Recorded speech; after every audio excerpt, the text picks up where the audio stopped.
Olá pessoal, tudo bem com vocês? Aqui é o professor Wesley e essa é a nossa terceira aula acerca dos antivirais.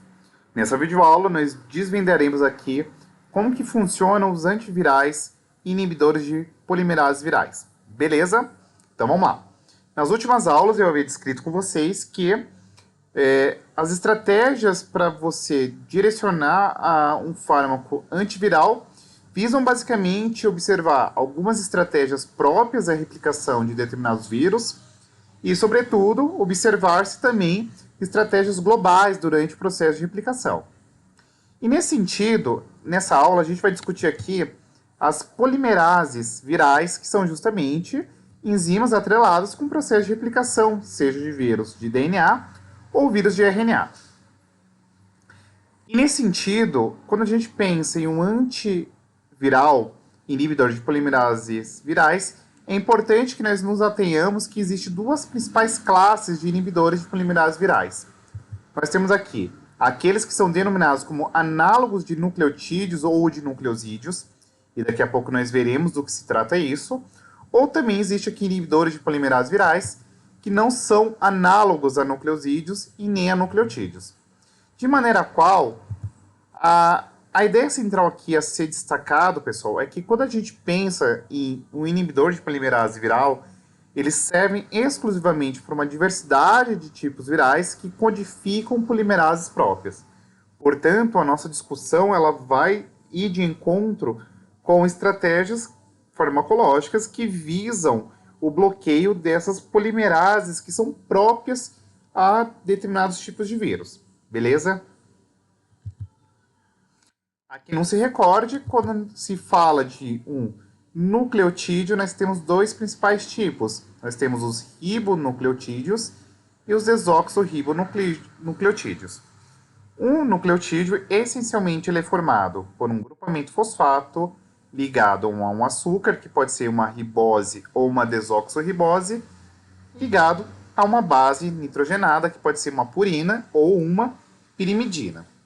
Beleza? Então, falou-se de um de um nucleotídeo, pode ser um ribonucleotídeo, no caso do RNA, porque tem isso aqui, a ribose, ou uma desoxirribonucleotídeo, porque tem aqui a desoxirribose do DNA, beleza? Então, um nucleotídeo ele é formado grupamento fosfato, um açúcar e uma base nitrogenada.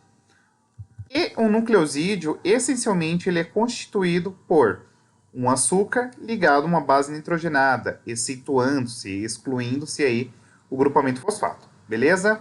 Então, nesse sentido, a ideia central é que, na hora que a gente está pensando em um inibidor de polimerases virais, eles podem ser análogos a um nucleotídeo, ou seja, essa primeira estrutura, ou a um nucleosídeo. Ou também pode ser também um inibidor não análogo a essas estruturas. Beleza?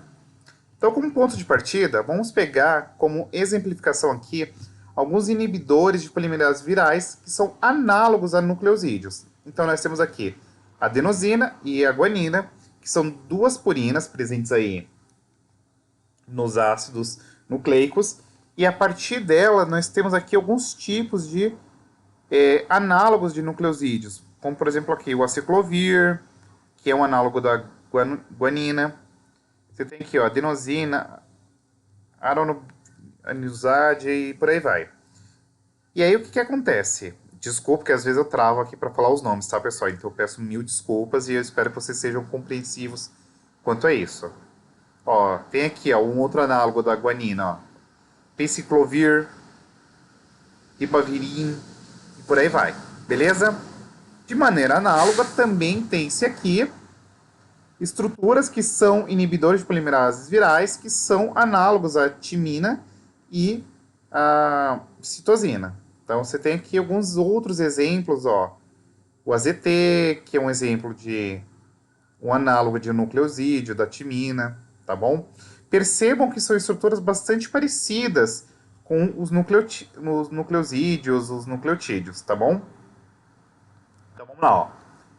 Como exemplo clássico, a gente pode pegar aqui o aciclovir. O aciclovir é um análogo de um nucleosídeo, né?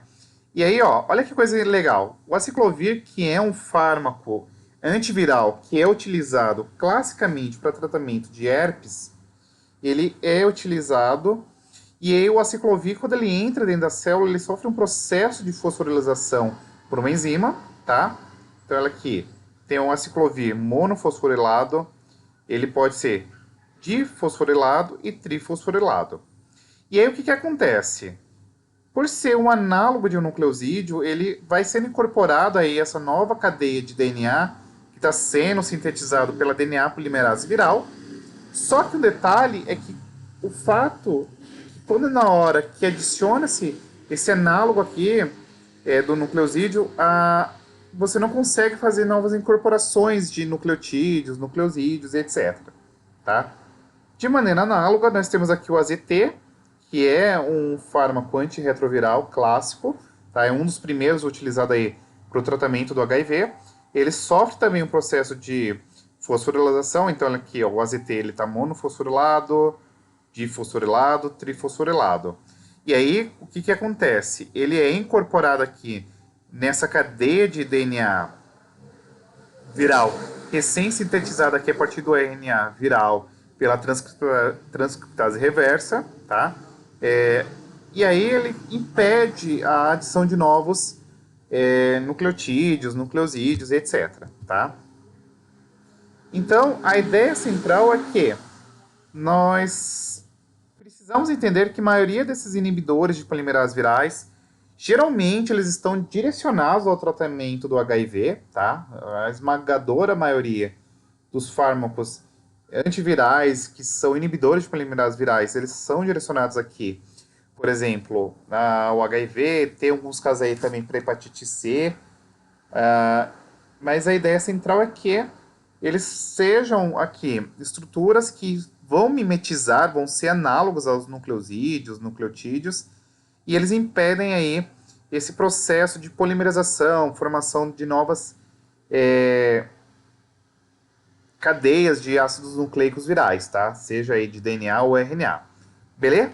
Então esse daqui é só um preâmbulo, e aí nas próximas videoaulas a gente vai discutindo com mais calma aí os inibidores de polimerases virais de DNA, de RNA e etc. Então, como literatura, eu recomendo aqui o Fields, o capítulo 14, o capítulo 5 também, para vocês deixarem muito bem evidenciado as estratégias de replicação viral. E tem aqui o Flint também, os capítulos 6, 7 e 9 do volume 1 e o capítulo 9 do volume 2. Beleza? Se você tiver gostado dessa videoaula, deixe o seu like, curta, compartilhe, se inscreva, deixe sugestões, opiniões, recomendações, sugestões, reclamações também, caso eu tenha. E é isso, tá bom? Um super abraço e até a próxima videoaula. Fui!